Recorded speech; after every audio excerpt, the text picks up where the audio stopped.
গ্রামের এক ছোট্ট কোণে ছিল রতনবাবুর বাড়ি। রতনবাবু ছিলেন পরিচিত, একটু দুষ্টু প্রকৃতির মানুষ।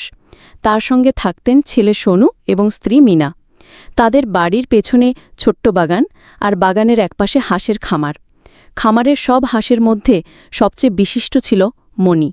মণি বড়, গম্ভীর, কিন্তু একেবারে রম্য স্বভাবের।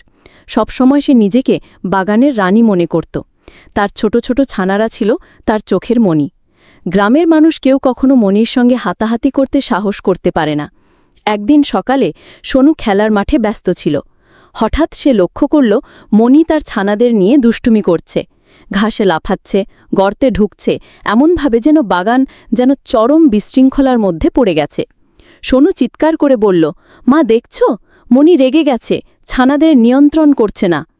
মিনা হেসে বললেন, ও তুমি ভাবছ কি, আজ মণি খুব রাগ করছে, হয়তো কিছু চায়, কে জানে।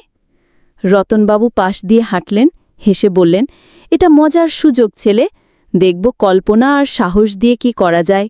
সোনু হেসে বলল, আমি জানি কি করা যায়, আমি আমার প্রিয় খেলনা দাবুকে ব্যবহার করব। সোনু বাবু হাতে নিয়ে হাঁসের সামনে এগিয়ে গেল। মণি অবাক হয়ে তাকাল, তার ছোট ছানারা ঘিরে ধরল পুতুলটিকে।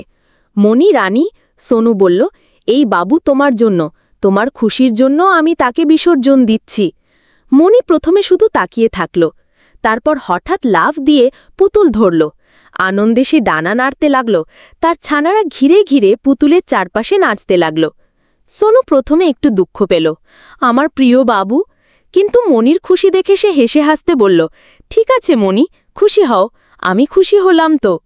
গ্রামের মানুষ ঘটনাটি দেখল, সবাই হেসে কাতর হয়ে গেল।